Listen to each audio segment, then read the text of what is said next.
Bismillahirrahmanirrahim. Alhamdulillah alladzi bi ni'matihi tatimmus shalihat. Asyhadu an la ilaha illallah wahdahu la syarikalah wa asyhadu anna Muhammadan abduhu wa rasuluh. Allahumma shalli wa sallim ala nabiyyina Muhammadin wa ala alihi wa ashabihi ajma'in. Bapak Ibu yang dimuliakan Allah, tidak ada lantunan ucapan yang kita sampaikan kepada Allah agar kita selalu diberi kenikmatan kecuali lantunan ucapan syukur dengan mengucapkan alhamdulillahirabbil alamin atas segala nikmat, rahmat, hidayah yang diberikan kepada kita. Dan rasa syukur itulah satu-satunya syarat utama agar Allah merespon kita, kemudian semakin menambah kenikmatan yang diberikan kepada kita. La in syakartum la azidannakum. Bukan mengeluh dalam kondisi apapun, tetap kita bersangka baik terhadap Allah Subhanahu wa taala, sehingga kemudian kebaikan yang diberikan kita itu semakin ditambah oleh Allah Subhanahu wa taala. Apalagi yang kita cari dalam hidup ini kalau tidak kebaikan dari Allah Subhanahu wa taala? Tidak ada lagi. Oleh karena itu di malam ini sengaja Bapak Ibu saya ajak membicarakan tentang kecerdasan spiritual menurut Muhammad SAW itu apa. Kemarin Pak Agus WA saya untuk mengkaji HPT, Himpunan Tarjih. Nah, saya tanya, bab apa? Beliau menyampaikan yang penting bukan bab sholat, bukan bab iman, bukan bab toharoh. Terus bab apa? Saya tanya, bab sholat jamaah, sholat Jumat sudah Ustaz. Daripada masih ragu, maka kemudian saya sampaikan, sudah kalau begitu di pertemuan pertama itu anggap sebagai muqaddimah, dan setelah itu nanti kita bicarakan dari bab apa di HPT itu, Himpunan Putusan Tarjih Muhammadiyah itu. Nah, kita ingin bicara tentang kecerdasan spiritual. Ketika ada pertanyaan begini, andai kata ada orang dia itu punya kasus kriminal misalnya, dan kriminal itu berarti salah, dosa,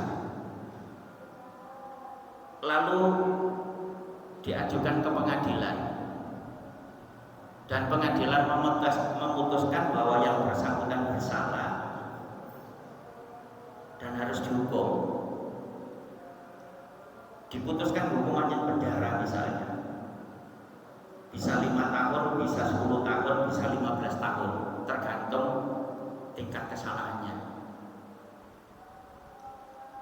Dan itu diputuskan hakim sebagai pemutusnya. Lalu setelah diputuskan, hakim itu bilang begini, membisikkan begini, kamu bisa bebas dari dosamu, dari kesalahanmu, dan tidak jadi masuk penjara dengan syarat kamu membayar 20 juta misalnya. Dalam membeli kasus 20 juta itu tidak ada apa-apanya, walaupun sudah diputuskan salah, dan itu dibayar dengan ceria, dengan senang. Andai kata yang bersangkutan tidak punya uang itu berani hutang, bahkan berani menjual aset dengan memilih daripada saya dimasukkan penjara dan itu sebagai pesakitan saya, siksaan saya mending beli 20 juta. Faktanya kan begitu.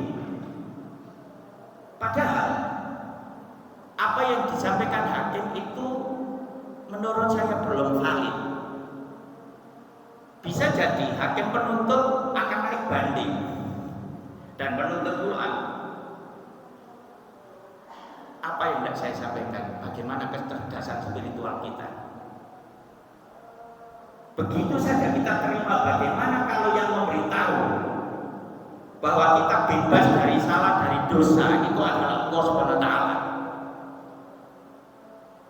Dan dengan membeli dengan harga murah. Dan nggak mungkin ada yang bisa naik banding, nggak mungkin, mustahil.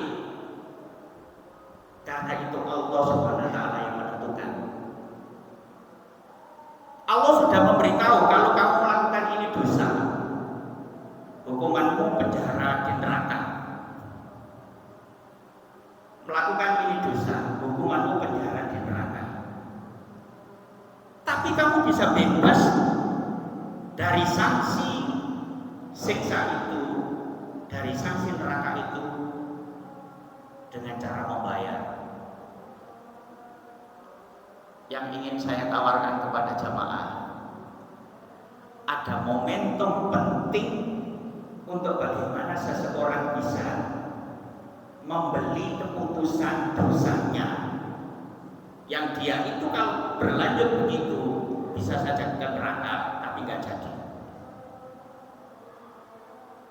Saya awali begini, Bapak Ibu baca surat Al-Fajr, wal fajri walayalin asyar. Demi waktu fajar itu dipakai sumpah oleh Allah. Walayalin asyar, dan demi malam-malam 10. Jangan lihat di tafsir Ibnu Katsir misalnya, menurut Ibnu Abbas, menurut Mujahid dan yang lain-lainnya, Allah menggunakan sumpah demi 10 malam. Itu yang dimaksud adalah 10 awal Dzulhijjah. Orang yang cerdas spiritual itu akan cari tentang bagaimana sih Rasulullah menyampaikan kecerdasan spiritual.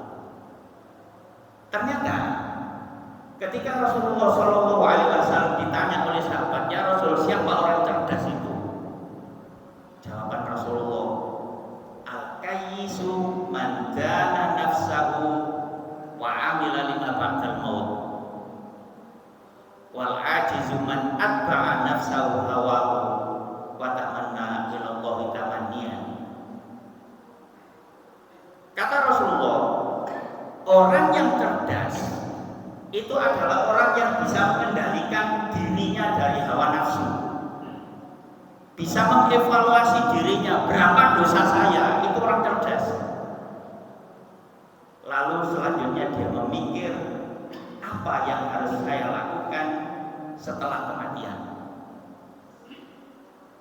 Ketika orang cerdas menghitung dirinya, itu tahu, ya Allah, saya melakukan dosa ini, saya melakukan dosa itu, dan itu di hadapan sang hakim Allah Subhanahu wa taala saya akan dimintai pertanggungjawaban dan akan diberi keputusan.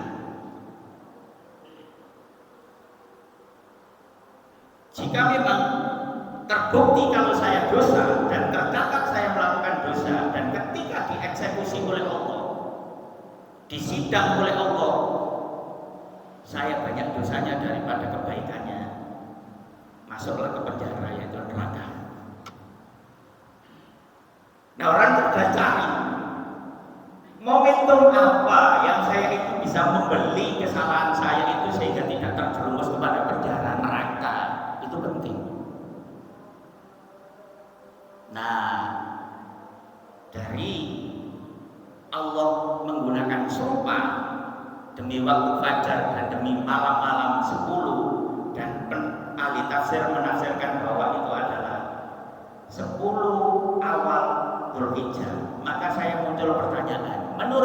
Bapak Ibu, lebih baik mana 10 terakhir Ramadan ataukah 10 awal Dzulhijjah? Wis sampe jawab ngawur rek apa wis pilihane mek loro iku. Lebih baik mana? 10 akhir Ramadan ataukah 10 awal Dzulhijjah? Wis biasa ulama kan beda pendapat wis biasa. Ono sing jawab 10 awal Dzulhijjah, ono sing jawab 10 akhir Ramadan. Lho ahli tafsir lho padha wae ngono ya. Jika gini, kalau yang dimaksud itu adalah terkait dengan malam, maka di 10 terakhir Ramadan momentum penting karena di situ punya ciri khas satu malam yang lebih baik daripada 1000 malam, 1000 bulan. Tapi kalau melihat amal umum, yang lebih utama adalah di awal 10 Dzulhijjah. Oleh karena itu Rasulullah Shallallahu Alaihi Wasallam menyampaikan, "Ma min ayyamil amali sholih." Rasulullah menyatakan begitu, "Ma min ayyamin amali sholih ahabbu ilallahi fihinna min hadhil ayyam." Yakni al-ashrul Dzulhijjah.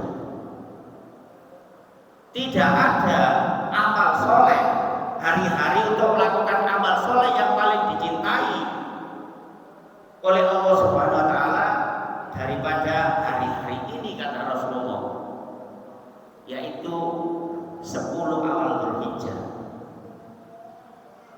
Nah, sahabat hampir mirip-mirip kita kaget. Masa iya sih? Sampai sahabat itu membuat perbandingan dan mengatakan, "Qalu wala jihad fisabilillah ya Rasulullah." Rasulullah sahabat sampai tanya, "Wahai Rasul, kalau kita bandingkan dengan jihad fisabilillah lebih utama mana?" Jawaban Rasul mengagetkan, "Wala jihad fisabilillah." Tidak jihad fisabilillah. Artinya apa? Kalau 10 awal Dzulhijjah itu Anda berangkat keluar jihad fisabilillah dengan melakukan amal soleh non jihad fisabilillah, itu lebih baik daripada jihad fisabilillah. Makanya Rasulullah lalu menyatakan, "Illa rajulun kharaja bi nafsihi wa malihi wa lam yarji min dzalika syai'." Kecuali kalau ada orang sudah kadung keluar, sudah kadung pergi berjihad dengan hartanya, dengan jiwanya, kemudian dia tidak kembali sama sekali. Jiwanya tidak kembali, hartanya tidak kembali.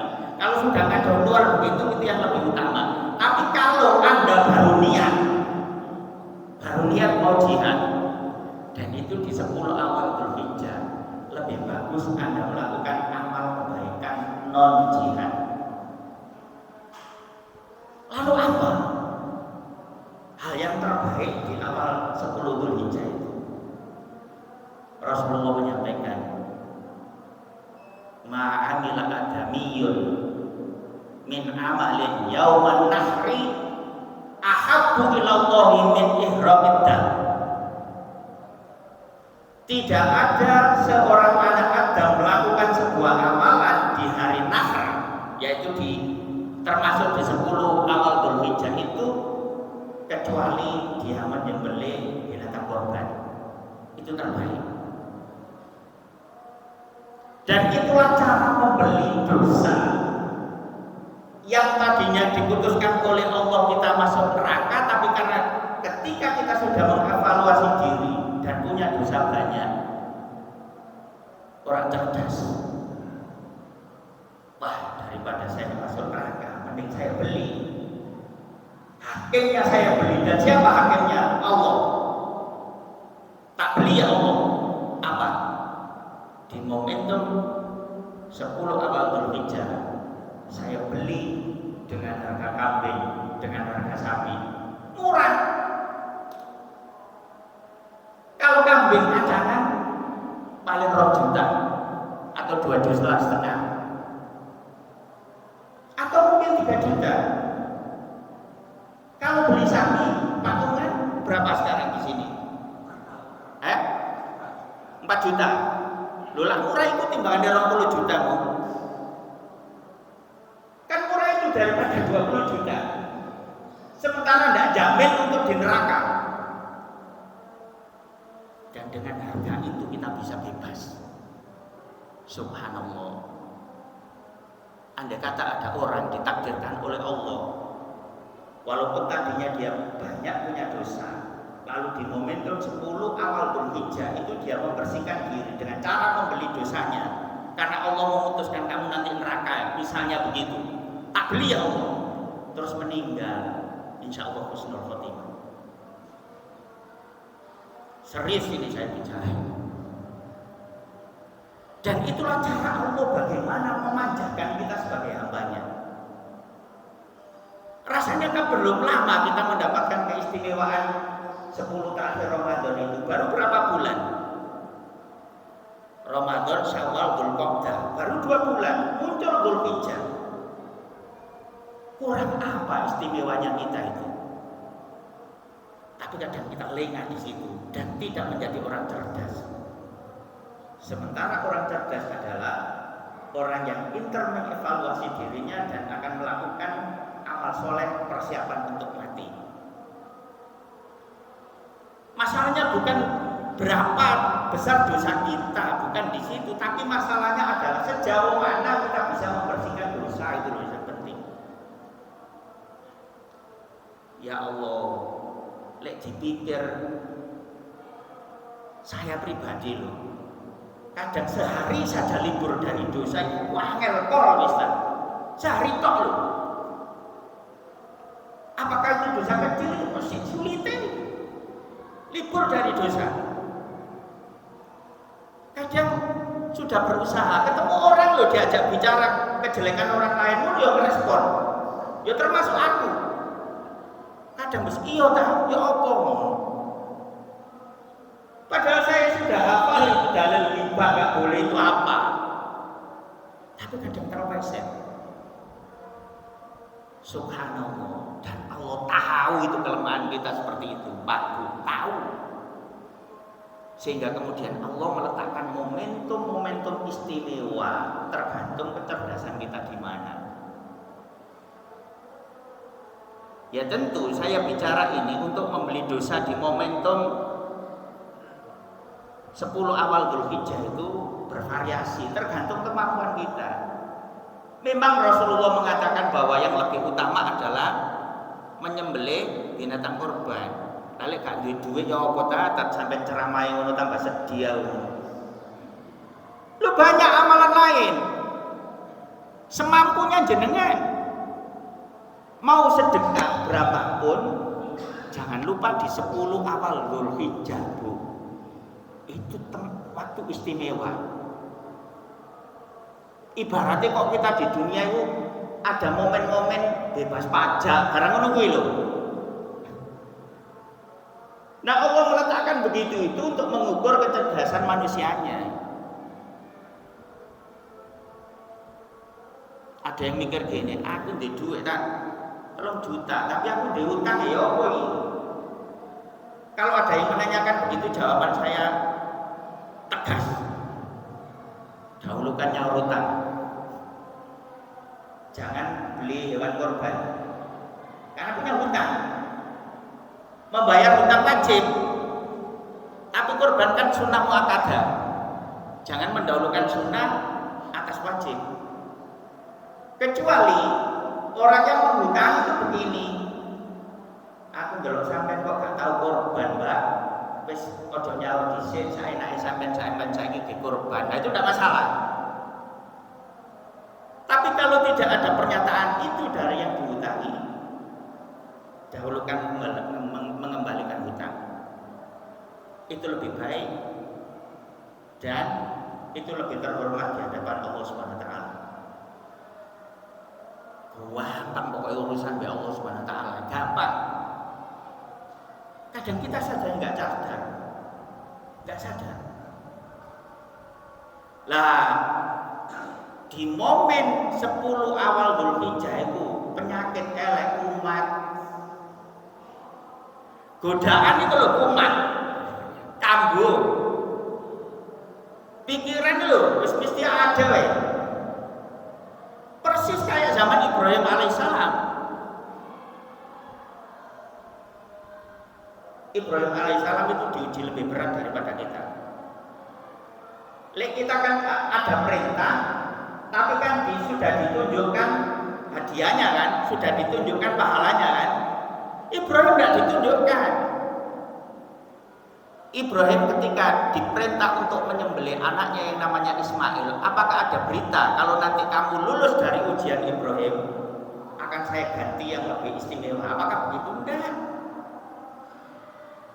Tapi kita kan sudah ditunjukkan oleh Allah. Lek kamu mau menyembelih, dari dalil-dalil walaupun saya baca itu ada yang mengomentari dhaif, itu darah yang keluar itu sama dengan menggugurkan dosa. Setiap bulu binatang yang kita sembelih itu dihitung satu kebaikan. Dan ketika saya cek dalil-dalilnya ini katanya lemah, tapi kan minimal itu sudah menghibur kita. Secara umum kan memang apakah itu dari bulunya atau darahnya kan binatang korban yang kita sembelih itu dalam rangka membeli dosa itu tadi. Hanya butuh keikhlasan, butuh kesadaran itu. Sehingga kemudian Allah Subhanahu wa taala di surat Al-Had ayat 37 itu di situ berfirman, la yanalallaha luhumuha wala dima'uha walakin yanalahu taqwa minkum. Daging darah binatang sembelihanmu itu tidak bisa mencapai untuk meraih ridho Allah, tapi yang bisa mencapai ridho Allah yaitu Allah akan mengampuni dosamu, ya keikhlasanmu itu, ketakwaanmu itu. Oleh karena itu dalam rangka ini Bapak Ibu yang dimuliakan Allah, untuk menebus dosa, untuk menggugurkan keputusan Allah kalau kita ini berdosa dan akan mendapat siksa lewat ini, ikhlaslah. Dan keikhlasan kita itu diukur kemampuan. Mampu membeli kambing kecil, ikhlas. Karena uang saya hanya bisa membeli kambing kacangan. Yang kambing kecil loh. Saya mampu membeli etawa, saya mampu membeli kambing bur. Kambing bur agak mahal. Itu di atas puluhan juta. Tergantung kemampuan dan yang terpenting adalah keikhlasan itu. Itu. Nah, kemudian ada cara sekarang. Lalu ada penjelasan begini, lebih bagus mana, beli kambing atau sapi? Mesti anak monolog. Jika melihat kepada sejarah Ibrahim, tentu kambing.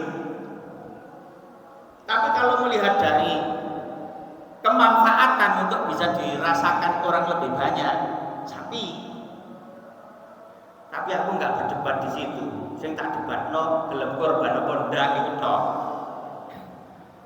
Mbok wedhus mbok sapi. Ada lagi yang ini. Aduh, Ustaz. Saya mau urunan sapi. Tapi ada kiai jelaskan urunan sapi loh, kamu nanti naik di sebelah mana?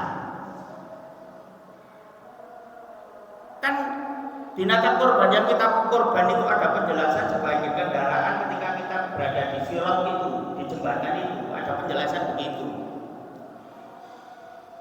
Terus berdebat, aku gak gelem urunan sapi. Lah apa? Aku tepak buntut numpake. Kedawan pikiran ngono. Ono maneh kok aku tepak ndase kok aku disundang ya apa? Lah apa lho swarga kok ono sapi nyundang lho lapo. Dan itu saya pernah ditanya itu loh ya. Saya pernah ditanya itu dan saya sudah pernah cerita di masjid mana itu? Pak Usmani UMG Al-Khuri Pak Usman. Ada tanya gini, Ustaz, saya mendengar ceramah kata kiai itu tidak boleh urunan sapi Ustaz. Kenapa? Ya nanti kan di sana itu di akhirat itu berebut Ustaz. Berebut apa? Ya yang kebagian naik ekor nggak mau Ustaz, minta di tengah. Terus yang di tengah pun nggak mau di ekor, akhirnya berebut. Jawabku ya sederhana. Lah aku sampai mikir ngono. Kenapa sampai mikir ke situ? Di akhirat itu nggak naik punggungnya sapi. Terus naik apa Ustaz? Sapinya itulah yang naik pedati dan kita naik pedati semua gurau di atas pedati itu. 7 orang. Tak beres sih. Itu loh hanya penjelasan untuk memotivasi orang berkorban. Maka saya juga memotivasi. Jangan bayangkan kalau nanti di akhirat naik sapi. Sapi itu naik narik pedati, lek basa dukune cikar. Terus 7 orang itu gurau di atas cikar itu sambil makan buah, sambil minum kopi, sambil itu. Lah kok mikir numpak buntute sapi? Lah masa gitu Ustaz? Loh iya kan surga itu belum pernah diketahui oleh orang. Walaupun di dalam Al-Quran sudah disebutkan. Yang terbanyak di surat Ar-Rahman, di surat Al-Waqi'ah, di surat Al-Insan, di surat Al-Ghasyiyah itu kan isinya cerita tentang surga. Tapi Allah tetap di dalam hadis qudsi kan mengatakan begini, a'dadtu li ibadiyas sholihin ma la ainun ra'at wala udhunun sami'at wala khatara fi qalbil bashar. Saya menyiapkan untuk hamba-hambaku yang soleh, yang cerdas, yang mengutamakan momen-momen penting untuk membeli dosanya menjadi pahala. Itu apa? Surga. Yang mana ciri khas surga itu? Belum pernah dilihat oleh mata, belum pernah didengar oleh telinga, dan belum pernah terpikir oleh pikiran manusia. Ya wis iku mau lah gak tau mikir sing kok nek swarga ku sapi bareng pedati, geret cikawi. Ya sudah kita bayangkan enak-enak saja.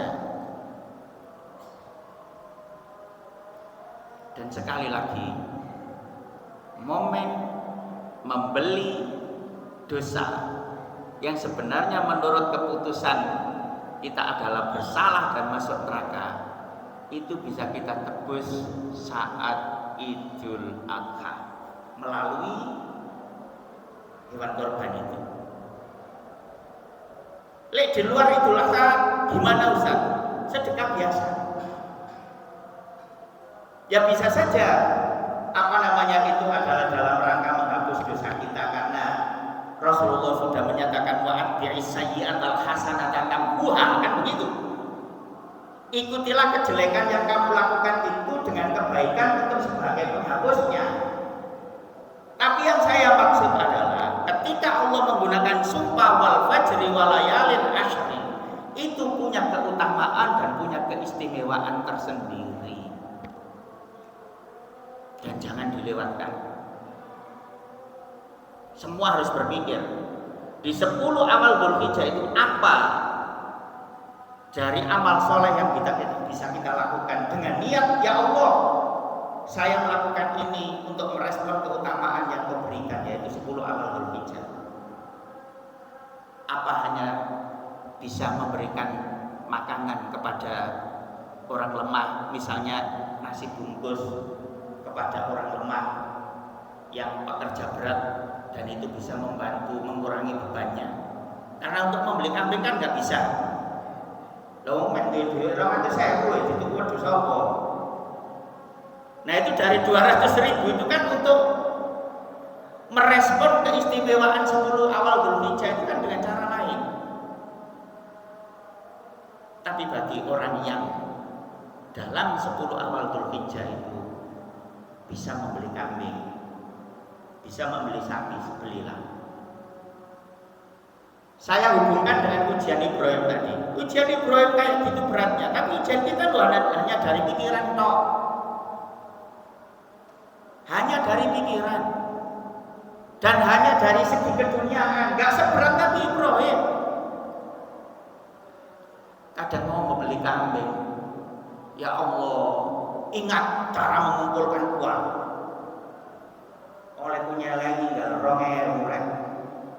Saiki wis ngumpul 3 juta terus tak tukokno wedhus cek mani ngono. Padahal Ibrahim lo disuruh menyembelih anaknya loh. Los. Enggak banyak pikir negatif. Dan setelah itu kan diganti oleh Allah. Ya husnudzon kayak Nabi Ibrahim. Ya Allah, walaupun saya dalam mengumpulkan uang sesulit itu, saya mengutamakan momentum 10 awal Dzulhijjah ya Allah. Los. Dengan husnudzon bahwa Allah nanti mengganti dengan ganti yang luar biasa. Beres. Ada yang waduh rek arep tak nggo sepeda motor ya ngono. Loh siapa yang jamin kalau nanti beli sepeda motor aman kok nak mari tuku tiba? Kan bisa saja. Dan itu memang pikiran yang ada dalam kita saat mau melakukan kebajikan. Ya enggak sampean, ya saya termasuk. Enggak jenengan saja, saya termasuk digoda. Di 10 Dzulhijjah itu godaannya macam-macam wis. Tapi saya punya strategi. Jenengan mungkin nggak bisa niru karena nggak punya lahan seperti saya. Dan saya sudah mengajarkan kepada anak-anak saya, kamu nggak boleh ada alasan nggak bisa kurban. Tidak harus kamu mengumpulkan uang. Tak belikan kambing betina. Itu lo ambilkan rumput di kan rumah saya di desa. Sambil kamu ke tambak, sambil kamu ke sawah ada rumput, bawa pulang lempar ke kandang. Terus sebelah kandang itu tak kasih keran, tak kasih ember, keran bukaan air mengalir, kambing minum sendiri. Kuayai mana-mana.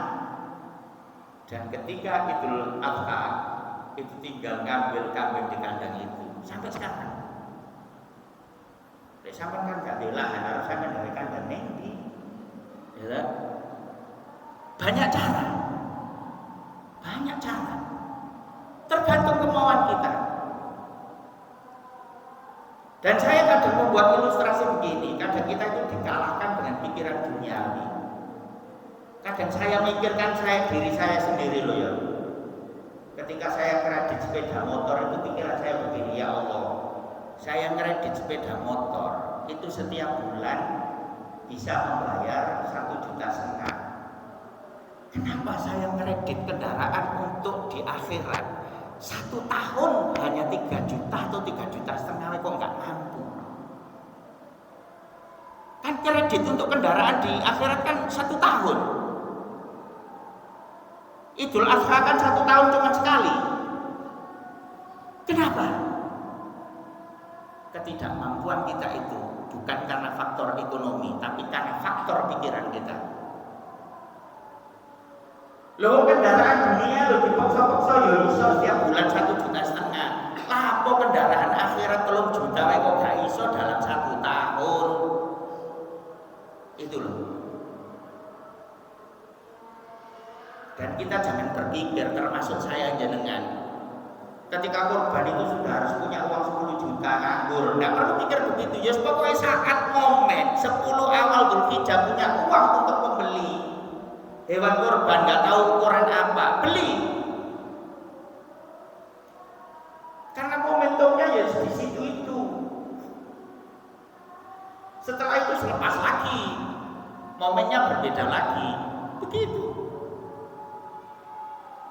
Dan saat itu harus dibangun dengan penuh keikhlasan, penuh husnudzon kepada Allah Subhanahu wa taala bahwa nanti Allah mengganti dengan hal yang lebih baik. Nah, ini kan waktu masih panjang toh ke 10 awal Dzulhijjah, masih berapa hari lagi? Gak salah 20 hari lagi lah, kira-kira begitu. Maka doa saya mudah-mudahan jenengan diberi oleh Allah rezeki dalam 20 hari itu dan bisa membeli binatang kurban. Dan jangan ikut fatwa berkorban itu sekali seumur hidup. Jangan. Siapa yang memfatwa kayak begitu. Tidak ada fatwa begitu. Yang namanya berkorban itu ya setiap Idul Adha kalau bisa. Tapi kalau memang jenengan sudah berupaya, tapi ternyata Allah tidak menghendaki, ya jenengan jangan kecewa. Itu sudah Allah yang lebih tahu. Allah yang lebih tahu. Maka kemudian kenapa sih Rasulullah sampai memberi ultimatum begini? Mangkana lahu sa'ah walam yudhi fala yuqarribanna masjidina hada. Siapa yang punya kelapangan, punya kemampuan membeli binatang korban saat Idul Adha itu, kemudian dia tidak berkorban, jangan coba-coba mendekati masjid ini, kata Rasulullah. Apa? Jawabku saat sikat, nggak pantas. Nggak pantas. Ibarat kata begini, ilmu sudah diberikan, penjelasan sudah diberikan, kemampuan sudah diberikan, tapi tidak ada respon. Terus pas Idul Adha mendekat ke masjid cari daging, itu tidak pantas, kata Rasulullah begitu.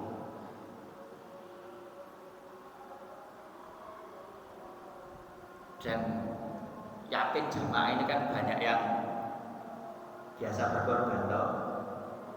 Rasakan dalam hati bagaimana ketenangan jiwa itu.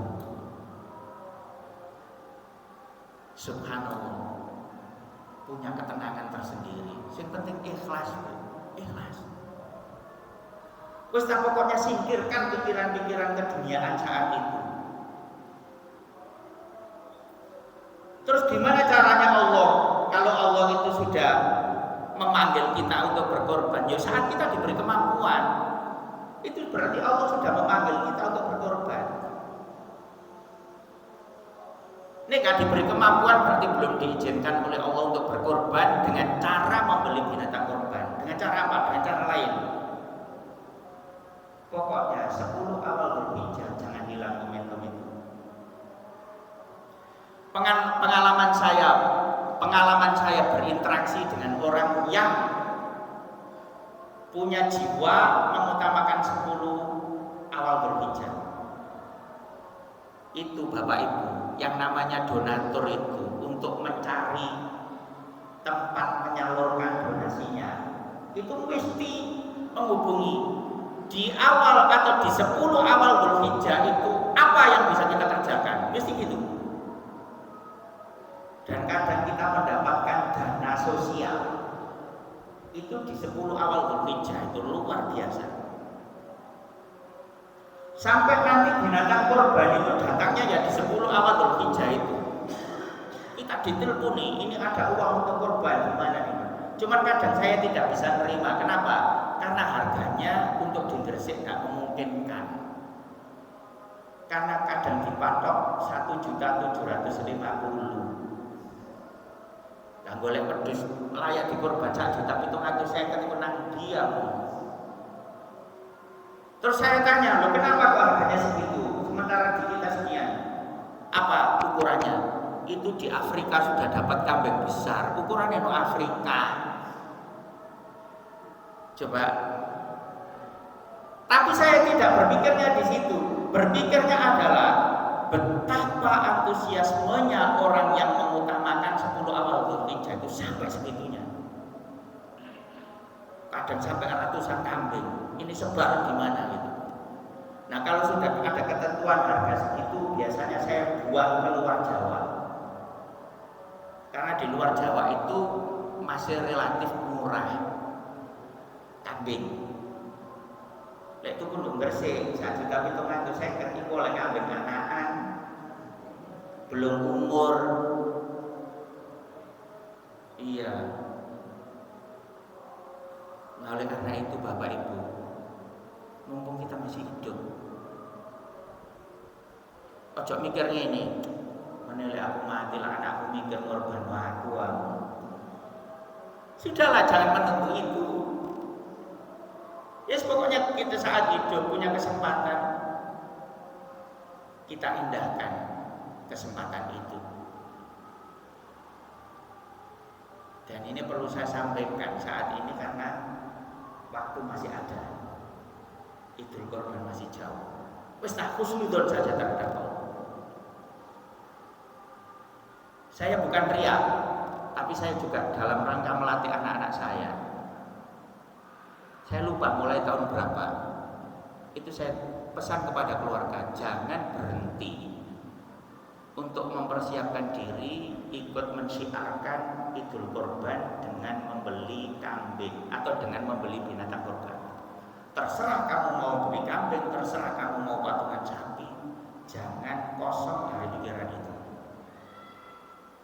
Dan anak saya itu 6. Sehingga kemudian yang kecil-kecil itu walaupun enggak punya uang, terus saling ini, besok kurban apa Bi? Wes gampang, gampang. Tapi anak-anak saya yang sudah dewasa itu sudah mandiri, sudah ini sendiri-sendiri. Dan ayo kita hidupkan itu. Ya tentu sekali lagi itu sesuai dengan kemampuan kita yang diberikan oleh Allah SWT. Kadang kita sudah punya niat besar, ternyata Allah belum memberi kemudahan. Ya mau apa lagi? Niat itu kan wis apik. Yang bahaya itu mampu tapi nggak punya niat itu bahaya. Wis sampai niat aja, kok masalah terlaksana ndak urusan buri, urusan belakang. Yang penting ya Allah, ini momentum penting, mudah-mudahan Kau berikan kemudahan buat saya ya Allah. Ternyata nggak bisa, ya apalagi sudah Allah yang menentukan.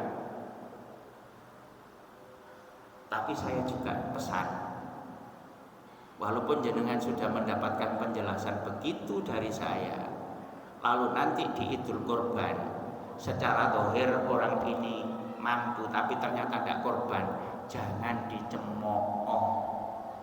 Itu bukan adab yang baik dalam Islam. Kenapa?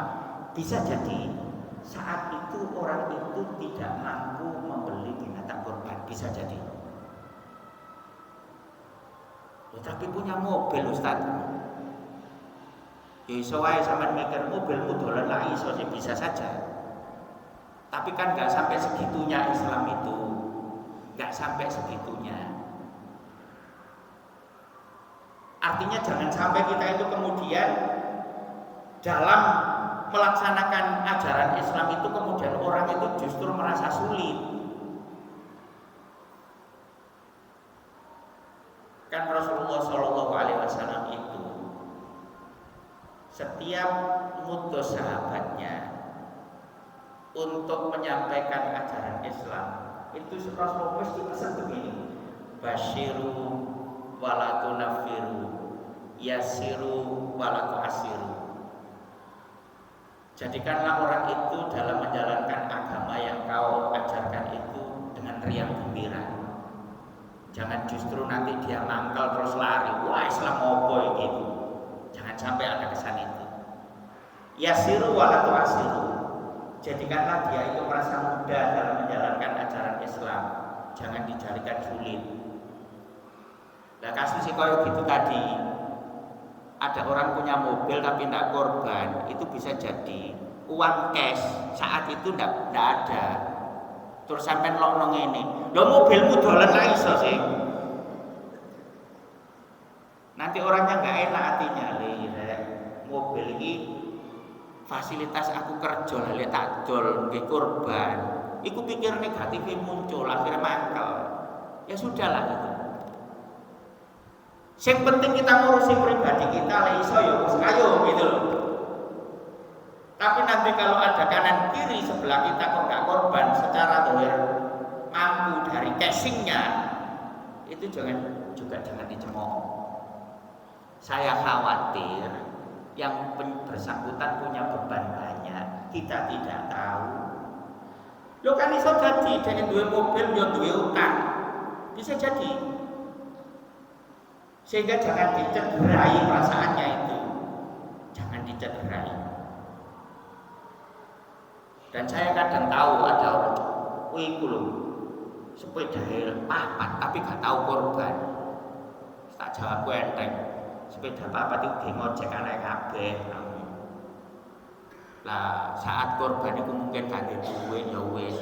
Lah sepeda motornya dolan ra iso, lah meneh iso gak kerja anake aku.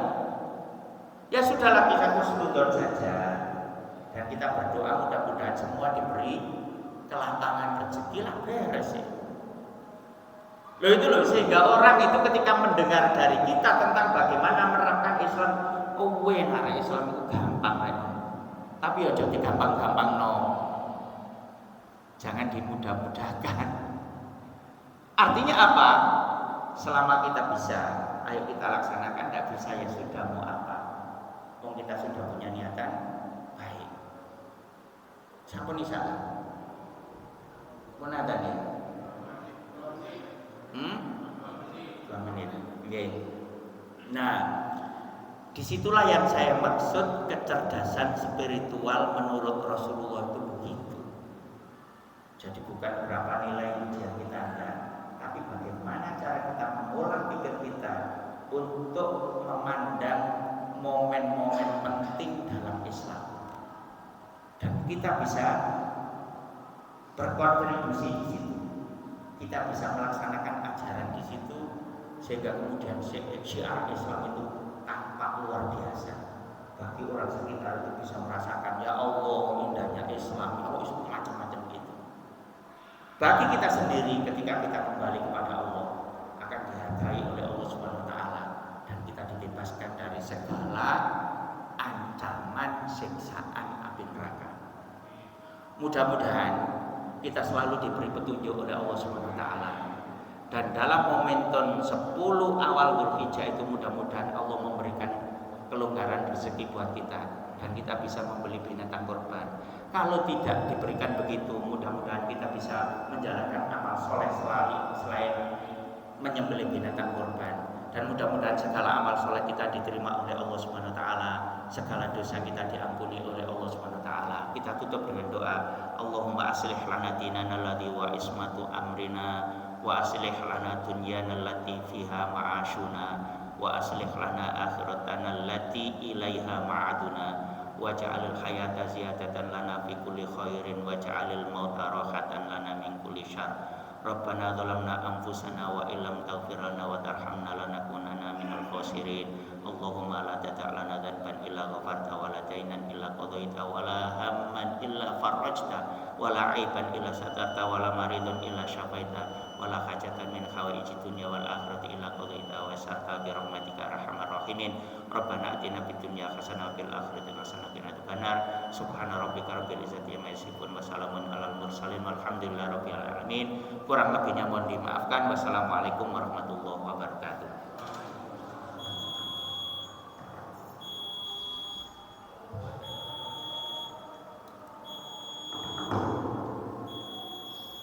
Ini sudah diberi ayat. Ya, sampun. Oh iya.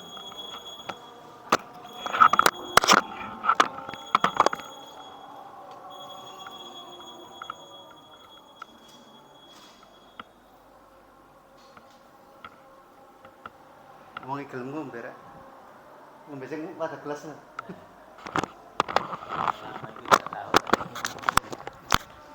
Terus mau durung ngombe wong.